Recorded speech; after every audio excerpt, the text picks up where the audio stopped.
와우. 안녕하세요. 복싱 매니지먼트 코리아 황현철입니다. 이제 1987년도로 벌써 넘어오게 됐는데요. 1987년 세계 타이틀 매치가 27개가 있어요. 그 27개의 타이틀 매치 모두 참 비중 있는 경기들이 많기 때문에 아마 87년은 지금 얘기를 나눠보겠지만 3부나 4부까지도 얘기가 되지 않을까 싶습니다. 특히 이제 87년에는 장정구 선수가 90개 욕구의 기록을 깨게 되고요. 또 유명우 선수가 모두 87년에는 전부 KO승을 거두면서 또 그 장정구 선수를 추격을 하고 박종팔 선수, 이승훈 선수 정말 많은 선수들이 나왔다 사라지는 그런 해가 됐습니다. 자, 그럼 87년 출발해 보겠습니다. 역시 제 옆에는 저희 든든한 맏형 WBC 국제심판위원이신 복싱 매니지먼트 코리아 임준배 국제이사님 나와 계십니다. 네, 안녕하세요. 그리고 복싱 매니지먼트 코리아 이성열 이사님도 자리하셨습니다. 안녕하세요. 지난번 그 홍수환 사무라 2차전 경기 때 그 첫 선을 보이셨던 장원재 박사님도 함께 하셨습니다. 네, 안녕하십니까. 자, 그럼 출발해 보겠습니다. 먼저 87년 1월 18일에 그 이승훈 선수가 프라운삭 무왕수린을 상대로 김지원 선수가 은퇴해서 공석이 됐던 IBF 주니어 패더급 챔피언 결정전을 벌이게 됩니다. 임 의원님 소개 좀 부탁드리겠습니다. 네, 이 시합은 우리 그 이승훈 선수가 드디어 IBF지만 세계 챔피언에 오르는 시합이 됩니다. 그래서 다들 아시겠지만 그동안 이승훈 선수는 WBC 슈퍼플라이, 팬텀, WBA 슈퍼반탐 세 차례 세계 도전에서 전부 다 원정 경기였죠. 그렇죠. 다 뭐 선전을 했지만 그 역불급으로 다 타이틀 그 획득에 실패를 했었고, 그래서 이번에 이제 IBF로 방향을 돌려서 네 번째로 이제 세계 정상을 놓고 하게 되는 거죠. 상대인 그 프라운상 무항수리는 그 전주도 선수와의 시합으로 우리나라에는 이미 얼굴이 알려진 선수였고, 그 김철호 선수의 재기전에서 승리를 거두고 출세를 했던 선수인데, 뭐 이 시합은 시합 전부터 이승훈 선수의 낙승이 예상되었던 그런 경기였습니다.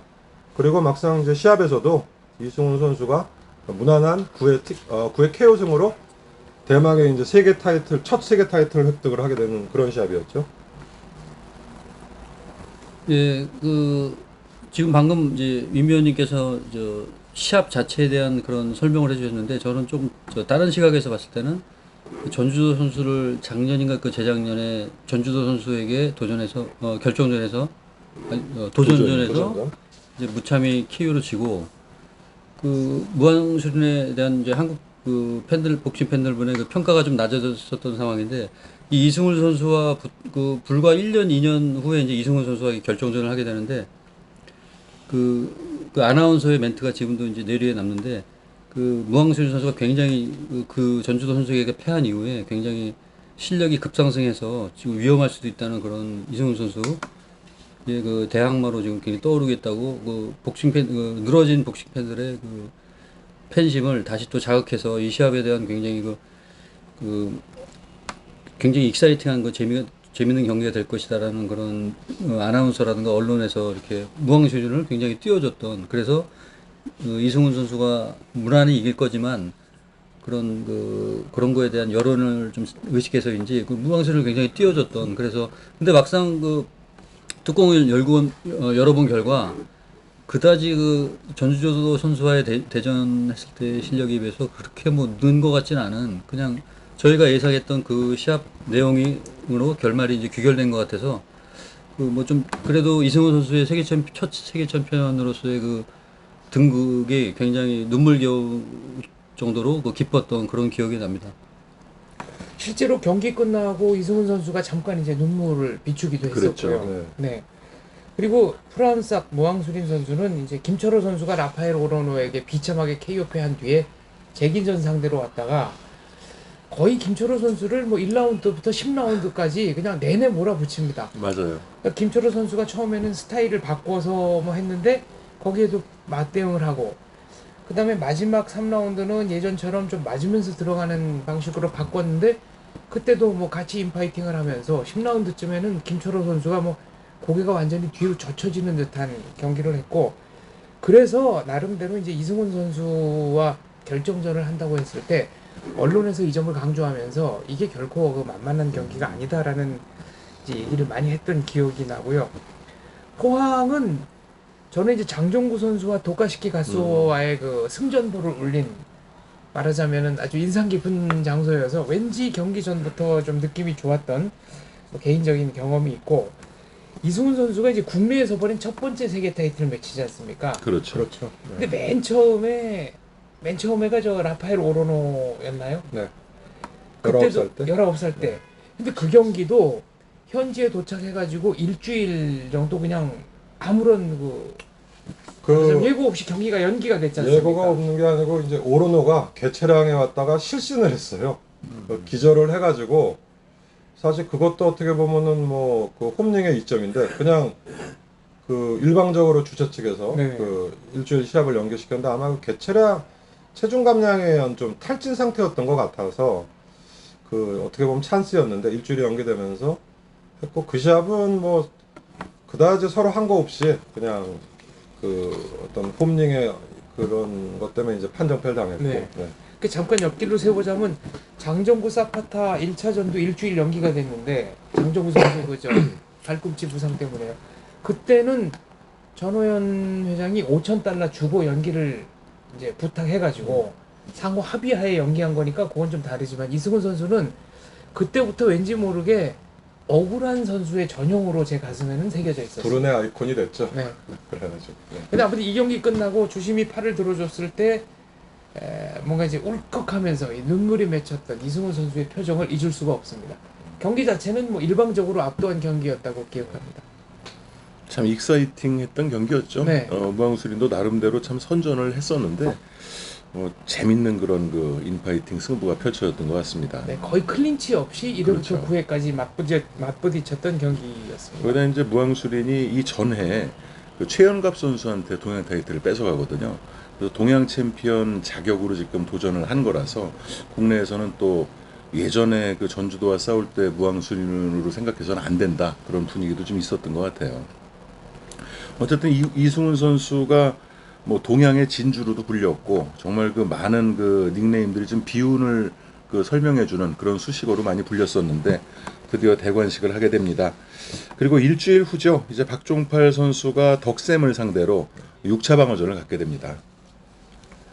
이때 주심을 맡았던 그 하버트민의 아들이 WBC 그 심판위원장이셨죠. 올해 지금 이제 그 심판위원장을 내놓으시고 그 OPPF의 새로운 그 바이스 프레지던트로 지금 오셨는데 그 한국계 3세시죠? 3세인데 임 의원님과 상당히 친분이 두터운 걸로 알고 있습니다. 네, 그 친합니다. 친한데 이분은 사실 지금 하와이에 살고 계시고 뭐 아버님도 하와이에 거주를 하셨었는데 아버님은 작년이죠? 작년에 돌아가셨어요. 그 허버트민은 작년에 돌아가셨는데 이분은 사실 한국 파라기보다는 어떻게 보면 필리핀 쪽에 더 그 연고가 많으신 분이에요. 했는데 어쨌든 그래도 한국인의 피가 있고 또 이름에서 알 수 있듯이 그 민성을 쓰기 때문에 2대 뭐 그 링 오피셜로는 미국에서도 상당히 명성이 있으신 뭐 그런 집안이죠. 그래서 이 시합은 우리 허버트민 주심님께서 그 이상한 애국을 하셔가지고 15라운드에 그 급작스럽게 그 레프리 스톱이 걸리는 그런 좀 이상한 결과, 그러니까 뭐 그냥 뒀어도 박종팔 선수가 물론 고전은 좀 했어요. 그 덕샘이 그 서양 그 약간 원주민의 피가 흐르는 그 혼혈 같은 그런 선수인데 체형도 좋고 나름대로 하드웨어도 좋고 뭐 터프니스도 있어가지고 박종팔 선수가 그렇게 수월하게 경기는 못 끌어갔지만 뭐 지고 있지는 않았는데 하여간 15라운드에 그 약간 이상한 타이밍에서 그 우리 허버트민 레프리가 시합을 끊어서 좀 결말이 좀 약간 좀 민망한 뭐 그런 시합 결과가 나왔었죠. 예. 맞습니다. 그때 주심이 그 레퍼리 스톱을 선언할 때 어느 누구도 이게 뭐지 하는 걸 의아한 분위기여서 관중석도 조용하고 좀 이따 이제 야유가 터져 나오는 그런 그 민망한 상황이 좀 연출됐었는데요. 심지어 덕샘 선수도 이게 뭐지 무슨 주의를 주는 거야 뭐야 뭐 어리둥절해 하다가 그냥 경기를 끝냈다고 하니까 항의도 못할 마우스피스를 정도로 뱉어버리더라고요. 네. 승신을 냈죠. 굉장히 어이없어 하는 그런 장면이 기억이 납니다. 아 그리고 이제 덕쌤 얘기 나와서 이제 그 지난번 그 우리가 녹음한 거에 그 파푸아 뉴기니아에 대한 지적이 많아서 잠깐 말씀을 드리면 우리가 지리에 좀 약합니다. 그래서 파푸아 뉴기니아 그리고 그네들을 그냥 그 외모로 봐서 그냥 아프리카라고 생각을 했는데 그게 아프리카가 아니더군요. 네, 그렇죠. PNG 예. 저 호주 예. 위쪽에 있는 나라죠. 그래서 우리가 그 이런 그 어떤 그 오류에 대한 지적사항은 항상 그 겸허하게 감사하게 받고 있으니까 앞으로도 하여간 방송을 들으시다 어떤 지적사항이나 뭐 그 틀린 점을 발견해 주시면 즉시 그 좀 댓글에 달아주시면 감사하겠습니다. 예. 고해차에서 이제 예멘을 북아프리카라고 이제 잠깐 또 아 그거 말씀하셨는데, 예멘 그러니까 그거는 저도 그 뭐에 헷갈렸는지 얘기를 하면서 당연히 그 중동 사람이라고 네. 그러면서 북아프리카라고 얘기가 나왔는데 음, 솔직히 오늘 아침에도 이제 그 얼마 전에 페다고 가상 대결 방송한 거 녹음한 거를 오늘 이제 방송을 올려주셔서 들었는데 그때 한 것도 기억이 안 나더라고요. 내가 떠들어 놓고도. 그러니까 이게 어떤 준비를 철저히 하고 어떤 이 대본을 갖고 하는 게 아니기 때문에 가끔 그렇게 생각하는 틀리게 또 말이 나오는 수가 있으니까 뭐 그런 지적사항도 뭐 항상 겸허하게 감사하게 받고 있겠습니다. 예. 아, 그럼요. 저희가 사실 뭐 복싱에 대해서 좋아서 이렇게 얘기를 나누지만 다른 분야는 그 비전문적인 분야가 되게 많기 때문에 알려주시고 그 지적해주시는 사항들 때문에 저희도 댓글을 보고 많은 것을 또 배우고 있습니다. 감사하게 생각하고 있고요. 네, 근데 이제 말씀을 이어가자면 박종팔 덕쌤의 시합이 이게 이제 박종팔 선수의 6차 방어전인데 우리나라 선수들의 그 어떤 뭐 예전부터 내려오는 어떤 징크스라고 해야 되나 뭐 6차 방어전은 거의 모든 선수들이 고전을 이렇게 하는 못 넘거나 고전을 하는 그런 경우가 많아서 이번 시합도 조금 걱정을 해서 봤는데 역시나 박종팔 선수가 초중반까지는 좀 그런 대로 잘 하는 것 같더니 이제 후반 정도 좀 넘어가면서 잽을 굉장히 어이없는 잽을 많이 당하면서 그 덕쌤 쪽으로 기우는 순간 아까 말씀해 주셨듯이 허버트민 그 레퍼리가 시합을 끊어버리는 바람에 이제 박종팔 선수 본인조차도 놀라는 표정이 나오는 그런 조금 재밌는 그런 승리로 이어졌는데 하여튼 그 이게 좀 씁쓸하다고 해야 될까 아니면 기쁘다고 해야 될까 그런 심정이었었습니다. 그 당시 조금 약간 지금도 잘 기억이 안 나는데 뭐 씁쓸했던지 기뻤던지 둘 중에 하나였을 것 같습니다. 근데 이거 놔뒀어도 판정승 아닌가요? 이겼을 거예요. 예. 판정으로도 점수도 네, 전원 일찍 점수도 판정승. 이기고 15라운드를 졌으면 한 명 정도가 무승부가 나왔었던 그러니까 한 명 정도가 어쨌든 진 시합은 아니었기 때문에 뭐 굳이 근데 뭐 결과적으로는 기록상은 TKO가 됐으니까 KO율이 좀 올라갔다고 뭐 할 수 있는 시합이었고 그리고 1월달은 이제 이걸로 시합이 세계 타이틀이 끝마쳐지죠. 그렇죠. 이제 그 4주 후에 2월 22일입니다. 2차 방어전을 넘기고 나면 WBA로 도전을 하겠다고 선언했던 그 미스터 컴퓨터라고도 불렸죠.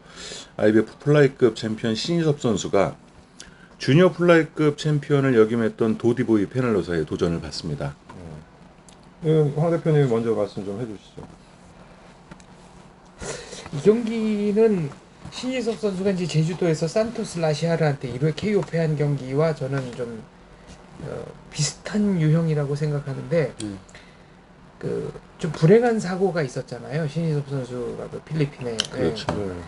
그래서 라시아르와 경기할 때도 처음에 이제 펀치 두 발이 잘 들어가서 스타트가 좋다고 그 코너맨들이 다 이제 좋아하고 안심한 순간에 갑자기 뭔가 모르게 이렇게 멈춰서서 사정거리 안에 멈춰서 있다가 펀치를 맞는 게 있었고 도디보이 페날로사전에서도 신희섭 선수가 평상시라면 그렇게 안 움직일 텐데 뭐 이렇게 홀린 듯이 갑자기 멈춰서서 움직임이 없다가 이제 연타를 맞는 등의 그런 모습들이 보였고 결국은 5라운드에 뭐 그냥 할 말 없는 뭐 일방적인 KO패를 당하죠. 굉장히 안타까운 경기였습니다.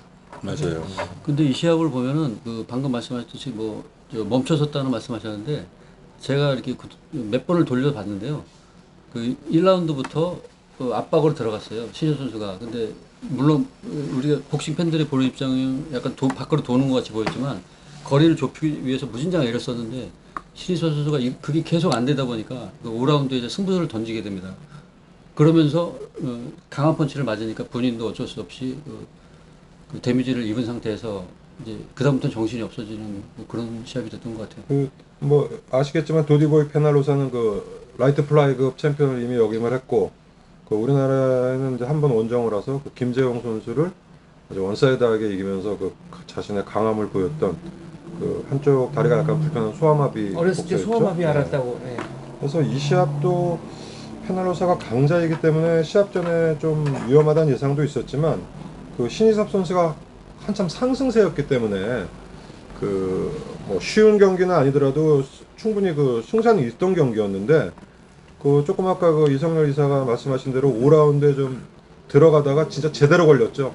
제대로 걸려가지고 뭐 크게 이제 쓰러졌다 일어났는데, 뭐 페날로사가 그 찬스를 안 놓치고, 놓칠 리가 없네요. 예, 아주 정말 그 강렬한 KO신을 만들면서 우리 신희섭 선수가 또 하나의 IBF 타이틀을 날리는 뭐 그런 시합이 됐습니다. 1라운드부터 무언가 안 풀린다는 느낌이 들었던 경기였어요. 그렇죠. 그러니까 사실 신희섭 선수가 이 경기 전까지 9연속 KO승이었어요. 그 헨리 브랜트를 이제 13회 KO시키고 1차 방어 성공할 때까지 어떤 그 주먹에도 물이 올라 있었고, 상대 선수를 이끌어가는 경기 운영 면에서도 정말 경지에 이제는 좀 올랐다는 그런 느낌을 주고 있었는데, 너무 자신감에 차석을 했는지 정말 초반부터 뭐가 안 풀리는 그런 느낌이더라고요. 이 경기는 그냥 한마디로 저는 생각할 때 페날로사가 정말 잘했다라고 생각이 듭니다. 신희섭 선수는 좀 아까웠어요. 이거를 이기고 WBA나 WBC 쪽으로 좀 나갈 수 있었었는데 이 경기 끝으로 은퇴를 그냥 해버리게 되죠. 그러니까 많은 나이가 아니었는데, 그죠? 그렇죠. 64년생으로 알고 있으니까. 네, 20대 초반. 87년이면 기억합니다. 24. 우리나라 나이로 24이면 뭐 한참 더 할 수 있었는데, 그렇죠. 뭐 충격이 컸나 보네요. 워낙 또 일찍 복싱을 시작했기 때문에 복싱 나이는 좀 많이 있는 상태였고, 하지만 좀 아까웠어요. 많이 안타까웠고요. 그리고 아까 그 우리 장 박사님이 말씀하신 대로 그 안 좋았던 그것도 영향이 있었을 거예요. 그렇다고 아무래도 봐야죠. 계속 그 어떤 그게 뇌리에서 계속 그 권투를 하면서 항상 그 이렇게 어디 한 구석에는 꼭 자리를 잡고 있었던 뭐 그런 트라우마는 아마 있었을 거라고 생각이 됩니다. 그 사고가 났던 경기도 10라운드 파이널 라운드 KO 승이었잖아요. 그리고 그때 이제 신희섭 선수가 굉장히 기뻐했는데, 병원에 후송된 채로 이제 혼수 상태로 며칠간 있었고, 그동안에 신희섭 선수가 이제 막 울면서 기도하는 장면이 이제 방송에도 나오고 그랬었는데, 그 트라우마를 제가 볼 때는 끝내 극복을 좀 못한 거라고 저도 이제 그렇게 생각합니다. 이렇게 87년 2월이 이제 가게 되고요. 3일절이죠. 3월 1일에 유명우 선수가 4차 방어전을 갖게 됩니다. 에두아르도 튜논을 맞아서 서울에서 이제 4차 방어전을 갖게 되는데요. 예, 그 유명우 선수가 1라운드 초반에 시작하자마자 이렇게 특유의 그 느린 발로 이렇게 거리를 재다가 순간 원투 스트레이트로 이제 시합을 끝냈는데, 저는 이 시합이 정확하게 기억나지만 이 시합보다 이 시합 이후에 좀 말씀을 드리자면, 유명우 선수가 이 원투가 너무 제대로 깔끔하게 들어갔기 때문에 이게 자꾸 이 시합 이후에 이런 펀치들을 많이 날리면서 고전은 아니지만은 안 맞아요? 아니 요런 그 본인의 뇌리에 기억이 나서 그랬는지 모르겠지만, 요런 비슷한 펀치를 안 풀릴 때마다 자꾸 던져서 그게 맞을 리가 없죠. 그 다음부터는 이제 스포츠라는 게 원래 그래요. 자기가 뭐 다른 종목도 마찬가지겠지만, 자기가 뭐 그날 잘 먹겠던 굉장히 기억나는 좋은 기억이 있으면 그게 자기가 다음 시합에서 안 풀렸을 땐 그때 장면을 떠올려서 그 주특기를 자꾸 써먹으려고 하는데, 그 다음부터는 이게 안 풀립니다. 그래서 유명우 선수가 이 이후로 이 튜논전의 그 원투 스트레이트를 못 잊어서 KO로 이길 수 있는 시합도 판정으로 가고, 판정으로 끝낸 시합들도 보면은 이런 원투 스트레이트를 많이 날림으로 해서 헛손질을 좀 많이 했던 그런 장면이 저는 그렇게 보였었습니다. 유명우 선수 이 이후의 시합에서. 이 시합은 그 지금까지도 주니어 플라이급 최단 KO 기록이죠? 지금은 깨졌습니다. 깨졌습니까? 누가 있지? 그 후로 이게 벌써 33년이 지났어요. 깨졌습니다. 제가 기록을 찾아볼게요. 아니, 아시죠? 아무튼 하여간 이 라이트 플라이급 시합에서 특히 세계 타이틀 매치에서 1회 KO가 난다는 건 굉장히 그 흔치 않는 일이었고, 이후에 이제 2회 보면은 뭐 이후에 나오는 그 유명우 선수의 다음 방어전 상대, 또 장정구 선수의 다음 방어전 상대, 뭐 라이트 플라이급이 이 당시에 그 중남미에 뭐 튜논이라든지 뭐 블랑코, 무리오, 이제 세계 타이틀까지는 안 갔지만 그 치푼도 선수라든지 서로 물고 물리는 뭐 그런 상태였는데, 이 튜논 선수는 그 파나마 전형적인 그 파나마 그 테크니션 스타일이고 굉장히 빠른 그 발을 갖고 있었죠. 근데 이 시합이 좀 더 진행이 됐으면은 유명우 선수가 좀 따라잡는 게 뭐 이겼겠지만 조금 시간이 더 걸릴 수도 있었는데, 1회 중반에 그냥 제대로 한 방에 그냥 모든 시합을 끝냈고, 뭐 튜넌이 겨우 일어났지만 거의 뭐 무의식적에 반사적으로 일어났고, 뭐 그냥 소나기 펀치, 이제 말 그대로 소나기 펀치가 이제 나오기 시작하죠. 그래서 레프리 스톱이 걸렸는데, 이 시합 그 레프리는 그 지금도 그 심판을 하고 계시는 그 스텔리 크리스토토르 씨가 그 남아공 네, 분이죠. 했고, 제가 작년에 일본에서 시합 갔다 만났는데 이 양반이 한국을 껴왔는데 그 유명우 선수 이 시합은 얘기를 하더라고요. 그래서 이게 조그만 라이트 플라이급이 아주 그 강렬한 저거였다고, 그래서 아주 가서 그냥 올라가자마자 금방 끝난 시합이었다고, 지금도 회상을 할 만큼 경량급에서는 뭐 보기 드문 아주 1라운드 KO가 났었죠. 최단 기록이요? 그 사이에 잠깐 찾아봤는데 네. 그 2015년 4월 달에 그 페드로 게바라랑 리차드 클라베라스가 이제 1라운드 그거 2분 31초의 KO로 해서 기록이 이때 깨졌네요. 그 필리핀 선수가 그냥 게바라한테 그건 그냥 한 방에 가버리죠? 봤어? 이런 비슷한 시험이었나요? 그냥 한 방에 가지 그 필리핀. 이것도 한 방이잖아요. 이거는 일어나서 뭐 스톱이라도 걸렸는데 그거는 그냥 쓰러지고 안 일어났지. 이 유명우 선수와 에라르도 튜논 경기는 이제 저희 옆집에 사시던 아저씨 한 분이 보러 가셨는데, 주차하고 들어가니까 경기가 끝났더래요. 그래서 이제 이분이 저한테 야, 기름값도 못 건졌지만 정말 기분은 좋았다 이런 말씀을 하셨던 기억이 나고, 그리고 이제 다운을 당할 때 보통은 이제 펀치를 맞고 넘어지는 과정이 말하자면은 이제 이 활동 사진이 이어지는 활동 사진인데, 여기는 마치 순간적으로 없어졌죠?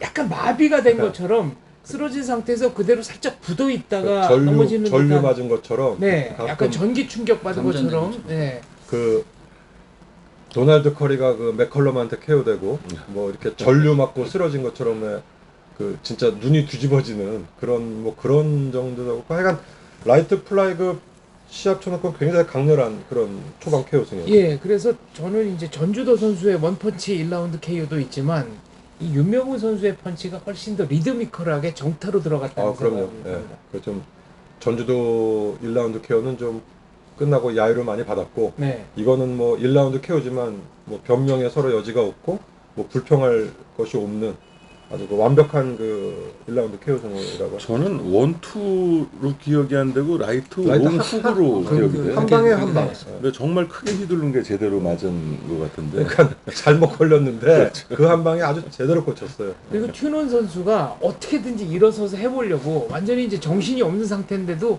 어떻게든지 해보려고 일어나서 계속 박스 표시는 했습니다만 주심이 그냥 그대로 중단시켰던 기억이 납니다. 근데 혹시 그런 생각을 안 해보시나요? 시합 보다가 선수가 이렇게, 특히 우리나라 선수 시합에서 선수가 이제 우리나라 선수가 쳐서 상대방이 이제 충격을 받았잖아요. 그래서 이 튜넌 선수 같이 옆으로 이렇게 쓰러지려고 그럴 때 그 잡지 좀 말고 그대로 놔뒀으면 훨씬 더 통쾌한 장면이 나왔을 텐데, 그런 비슷한 장면이 선수 보호를 전혀 생각을 안 하시는군요. 아니 이거는 세계 타이틀 매치이기 때문에요. 네. 좀 관중들에게 그런 장면을 좀 더 보여주면 좀 더 통쾌한 장면이 나오지 않나. 그 박종팔 가야르도라든가 그렇게 좀 근데 잡아주지 말고. 정말 그걸 놔뒀다가는 불상사가 일어날 수 있을 것 같은데. 근데 이게 그 위험한 게 사실은 주먹을 맞는 것보다 그러니까 정신을 잃고 쓰러질 때 캔버스의 뇌진탕이라든지 이게 사실은 위험한 거기 때문에 그런 거는 당연히 그 보호 조치를 해야죠. 이미 그러니까 이게 주먹을 맞고 받는 데미지도 물론 있겠지만, 특히 그 뭐 데비 무어가 세계 패더급 타이틀 매치를 했을 때 베니 파렛이 에밀 그리피스하고 했을 때 그 로프가 3단이었는데 그 뒤로 걸려가지고, 그러니까 다운이 되면서 그거 이제 레프리시도비고 데미모도 그렇고 다운이 되면서 특히 그냥 캔버스에 안 받고 로프 줄에 그 뒷덜미가 걸려서, 잘못 네. 걸리면 그러니까 쓰러지지를 못하고 네. 맞게 되기 때문에 충격이 그래서 그 심하죠. 위험하기 때문에 일단은 뭐 프로복싱도 다른 스포츠와 마찬가지로 일단 선수 안전이 최고로 쳐야 되기 때문에 그거는 이제 만화에서나 이제 통쾌한 장면이 그렇게 되는 그리고 거고. 이때는 그 에루아르도 튀어는 선수가 방어 능력을 완전히 상실한 상태였기 때문에 그렇죠. 맞아요. 제정신이 아니었어요. 네. 일어나는 건 그냥 반사적으로 일어난 네. 거고. 그 주심이 저는 적절하게 끊었다고 생각합니다. 굉장히 오래되신 주심입니다. 70년대부터 세계 타이틀 주심을 보셨는데 아유. 아직도 보고 계시더라고요. 그래서 그리고 정신도 굉장히 맑아요. 저도 네. 2007년도에 중국에 갔을 때 이제 만났었는데 그 남아공과 이제 아무래도 그 한국의 그런 복싱에 대해서 정확하게 기억을 하고 있더라고요. 아니 그 작년에 뵀는데 엄청 잘 드시고 엄청 기억력 좋고 엄청 멀쩡하시더라고요. 그래서 남아공 선수랑은 세계 타이틀 매치가 3번인가요? 홍수환 선수가 있고, 마테브라. 네 김태식 마테볼라가 있고, 또- 김지훈 선수가 남아공 선수랑 한번 아 그건 네, IBO죠. IBO. 마이너 우리 타이틀이긴 하지만 그래도 남아공에서 승리한 선수. 남아공에서 이겼죠. 그래서 이 스텔리 크리스토토로 주심은 로메오 아냐 아놀드 테일러가 언제 시합입니까? 3년이죠. 3년 삼 년. 그때 주심 보고 계시더라고. 근데 아직도 심판을 하고 계시니까 야 이게 몇 년을 하고 계신 건가 지금? 그런 50. 그 심판분들이 많더라고요. 아 이 심판 중에 연세 많으신 분 많습니다. 그래서 그렇죠. 지금은 돌아가셨는데 한 7, 8년 전에 이제 일본 가서 처음 만난 미국 심판이신데 나보고 한국에서 왔다니까 자기 친구들 한국에서 많이 죽었다 그래서 무슨 얘기를 하시나 했더니 6.25 참전 영상. 친구들이 6.25 때 많이 왔었다고.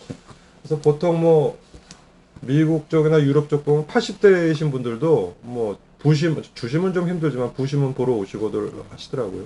남아공 얘기가 나왔으니까 저 2010년 남아공 월드컵 때 한국 팀이 나이지리아를 도반에서 상대했나? 그때 이제 홍수환 선수의 승리의 기운을 기억나네. 축구에서도 좀 받자. 더반 그거 네. 저에 해가지고 그거 했던 네. 기억이 나.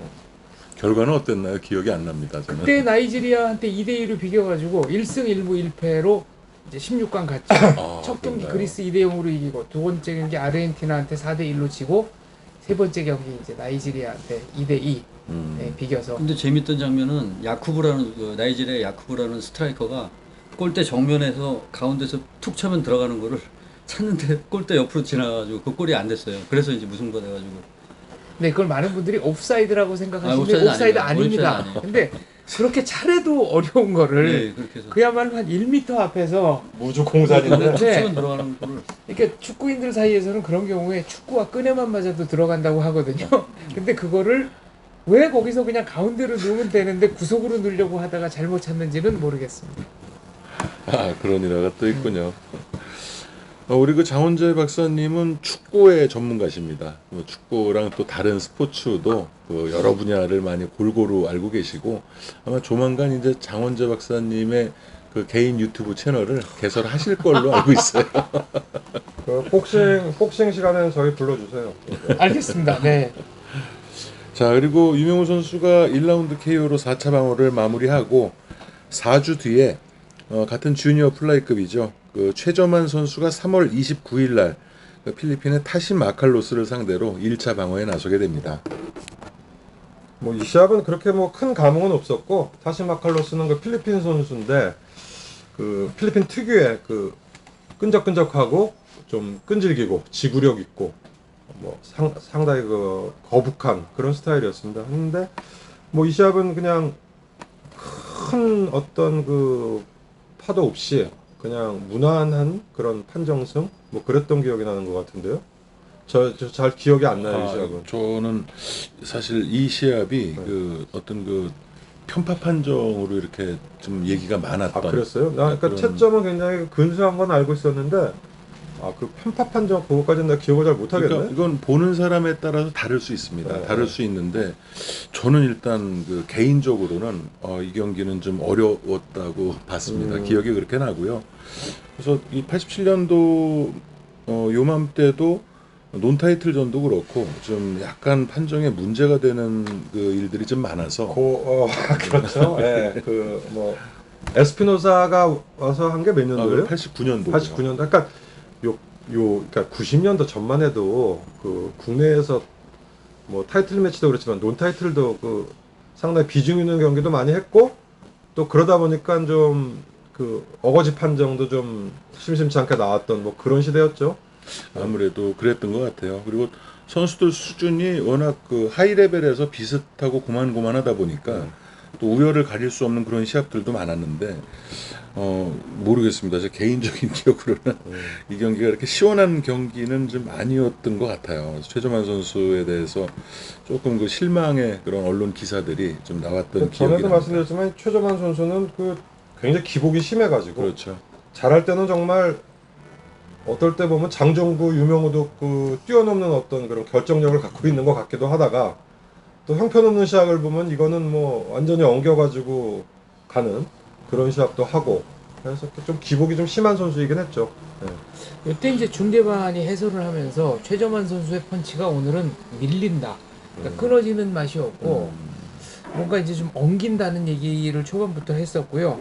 15라운드 내내 뭔가 이 백병전 같은 느낌의 경기였는데 네, 네. 굉장히 애는 쓰지만 뭔가 클린 히트는 없고 그러니까. 체력 소모는 많고 이런 경기였다는 생각이 듭니다. 그리고 수원 여기가 이제 저 종합운동장 지금 KT 저 홈 경기장이 있고 요 수원 체육관 옆에서 지금 유명우 챔피언이 왕족발집을 하고 있지 않나요?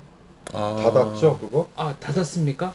그거 제가 한 3년 전쯤에 가서 설렁탕 집에서 오리집으로 네. 바뀌었다가 최근엔 모르겠습니다. 최근에 또 바꿨나? 그 옛날에는 그게 예. 오리집 했었거든요. 네 그게 바로 이 수원 체육관하고 아주 가까운 데였는데 그럴 거예요. 네. 그럴 거예요.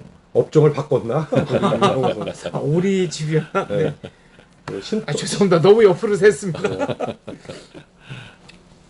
그래서 결국은 뭐 타시마 칼로스 선수하고는 다시 또 하게 되는 기회가 있죠. 결국은 이제 가서 예. 뭐 타이틀을 뺏기게 되죠. 그러니까 이 글쎄 그 지금 우리 황 대표님 얘기 들어보니까 마칼로스가 적지만 뭐 데리고 오면 충분히 승산이 있다고 그래서 길을 쓰고 그 불러들였나 보네요. 뭐 때마침 또 국내에서 이제 IBF가 IBF 불어가 타이틀을 되고 예. 국내에서는 그 받아들이지 않겠다는 그 선언을 87년에 하게 되죠. 그래서 나가서 할 수밖에 없는 또 그런 상황이 됐습니다. 나중에. 뭐 이성렬 이사님은 기억나시는 거 있나요? 저도 임 의원님과 비슷하게 그렇게 뭐 큰 별 감흥을 못 얻었던 그런 시합이었고 전반적으로 최정환 선수가 잘 안 풀렸던 그냥 시합으로만 기억납니다. 자, 그리고 이제 일주일 후입니다. 4월로 넘어가는데 1월에 타이틀을 획득했던 이승훈 챔피언이 호르헤 디아즈를 맞아서 1차 방어전을 갖게 됩니다. 먼저 얘기 좀 해주시죠.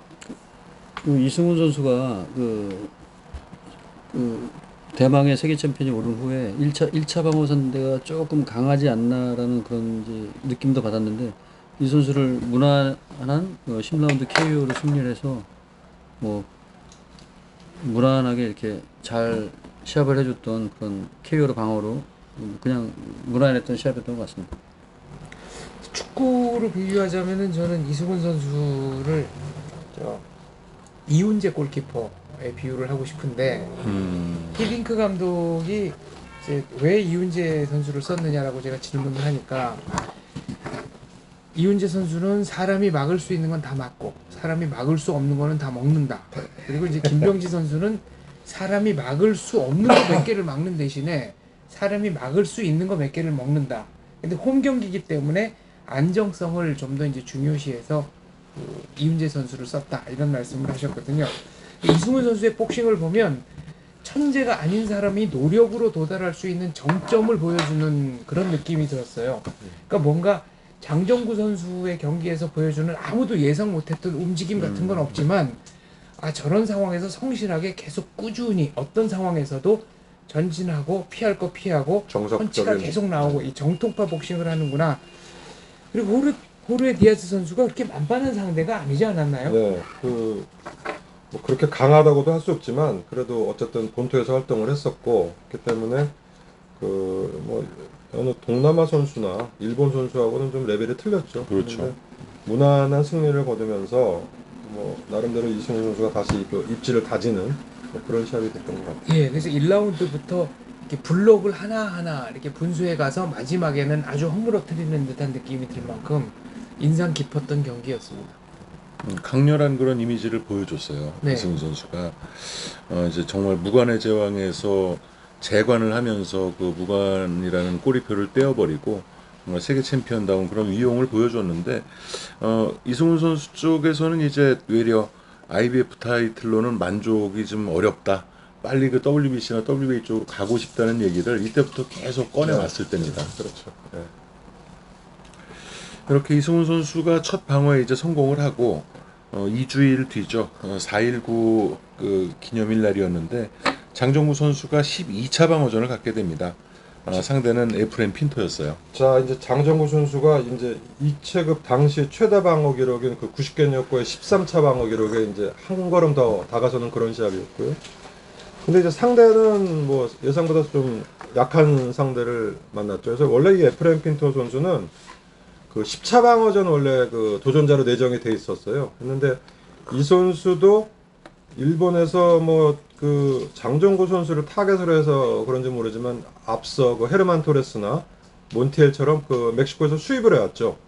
근데 이제 그 토레스나 몬티엘에 비해서는 훨씬 좀 떨어지는 선수여서 원래 10차 방어전 상대로 예정돼 있다가 그 전초전이라고 할까요? 그 일본에서 시합을 했는데 도마리 세이치라는 거 일본 선수의 KO패를 당합니다. 해가지고 10차 방어전 상대로는 이제 캔슬이 됐고 결국은 좀 시간이 지나서 다시 12차 방어전 상대로 나섰는데 이 당시 그러니까 이게 어떻게 보면 이제 나중에 얘기가 나오겠지만 장정우 선수의 그 라이트 플라이가 마지막 해 아닙니까 이 해가?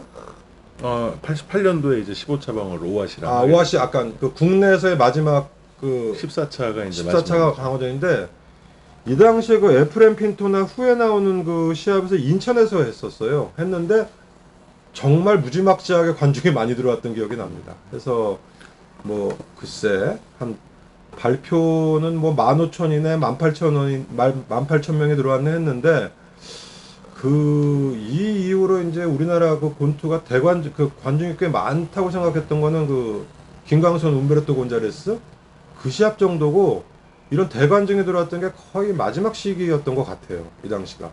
그래서 뭐 시합은 뭐 예상대로 그 장정훈 선수의 원사이드한 승리가 돼서 1라운드부터 계속 그 프레스를 가다가 4라운드 첫 다운을 빼앗고 5라운드 또 두 번 다운을 빼앗고 6회 뭐 들어가자마자 그냥 이미 전의를 상실한 핀토에게 뭐 장정구 선수의 공격이 되니까 다시 다운되고 핀토가 일어나긴 했지만 레프리가 그냥 카운트를 10까지 쉬고 아웃을 시키고 하는 뭐 이런 일방적인 그런 시합이 되었죠. 네. 구시켄 요코는 이제 70년대에 한국 복싱팬의 공적 같은 위치였고 좀 얄미운 존재였죠. 네. 네. 그리고 얄미우면서도 굉장히 이제 부러운 존재였고요. 그래서 구시켄 요코가 타이틀 상실했을 때 일간 스포츠 일면에 이제 한쪽 왼쪽에 아주 크게 기사가 납니다. 네. 그 외국 선수 타이틀 상실이 그렇게 크게 날 때가 아닌데 그만큼 존재감이 있었는데 장정구 선수가 이제 그걸 넘어선다고 하니까 이때는 마치 이제 한일전에 목숨을 거는 분위기가 있었잖아요. 누적 기록으로서도 일본을 넘어선다는 게 굉장히 좀 뿌듯했던 느낌이 들고요. 그리고 이제 장정구 선수가 한때 중간에 연속 판정승을 거두면서 이기기만 하면 된다는 소극적인 자세였다면 유명우 선수가 등장하면서 어떤 라이벌 의식에 불이 붙어서 그런지 그때부터 이제 연속 KO 방어를 하기 시작한 그 제2차 전성기가 열리던 그러니까 시점이죠. 그거는 이제 86년도 때도 얘기를 했는데 그 중간에 상당히 그 어떤 슬럼프 기미에 그 겨우겨우 이기는 시합이 많았는데 그 어느 순간부터 다시 그 제2의 전성기를 맞이하면서 거기다가 우리 장 박사님 말씀하신 대로 유명우라는 또 그 옆 기구에 그 라이벌이 생기면서 어떤 경쟁 의식이라든지 그러니까 다시 어떤 그 모티베이션이 생긴 거죠. 그래서 뭐 이 당시에 가장 그 장정구 선수의 시합이 가장 현란했었죠. 요 전으로 해가지고가 가장 그 아주 시원한 경기를 보여줬던 뭐 그런 시합이었죠. 그리고 제가 장정구 선수랑 한번 인터뷰할 때 이제 중간에 그 슬럼프가 오게 된 이유가 뭐냐고 물어봤더니 본인은 챔피언이 되고 나서 1차 방어, 2차 방어, 3차 방어 할 때마다 이제 개런티가 점점 올라가지 않습니까? 네. 근데 어느 순간에 1억 1천만 원으로 고정이 됐다는 거예요. 근데 이제 프로모터가 선수에게 1억 1천만 원 이상을 주게 되면 어떤 경우든지 흥행에 손해를 볼 수밖에 없다. 그래서 본인도 납득을 하다 보니까 이제 방어전을 하면서 개런티가 올라가는 맛이 없어지고 그게 본인한테는 조금 어떤 무의식적으로 영향을 끼친 게 아니겠느냐는 얘기를 한 적이 있습니다. 그러다가 이제 유명호 선수가 나오면서 다시 불이 붙었던 거고 이게 인천 선인체육관이죠. 네, 인천 선인체육관에서 그러니까 홍수환 선수와 자모라 선수의 경기가 그래서 있었던. 그 수영 능력이 워낙 그 큰 체육관이어서 근데 하여간 이 핀토 시합은 제가 못 갔었고 이 이후에 방어전인 그 가레시아 시합은 갔었는데 그 하여간 입추의 여지가 없게 그 만석이 됐었어요. 그 핀토 시합도 마찬가지였고 하여간 이때 그 장정구 선수가 그 관중 동원 능력이 상당했죠. 네. 그 에프렘 핀토는 사실 그 세계도전 자격이 없다고 봐야 되는데 네. 도마리 세이지에게 KO 당하고 한 번인가밖에 경기를 갖지 않았어요. 네. 근데 사실 그 장정구 선수의 뭐 방어 상대로 어떤 선물을 준 게 아닌가. 정말 그 격이 떨어지는 네. 좀 냉정하게 얘기를 하자면 굳이 저런 선수랑 시합을 해야 되나 싶을 정도로 좀 감흥이 없었던 그런 그 시합 중에 하나로 저는 기억이 됩니다.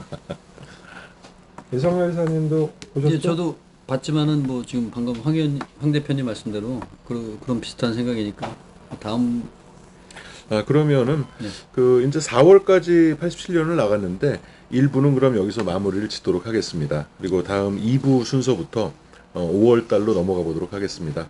늦은 시간까지 함께 같이 들어주셔서 감사드립니다. 감사합니다. 감사합니다.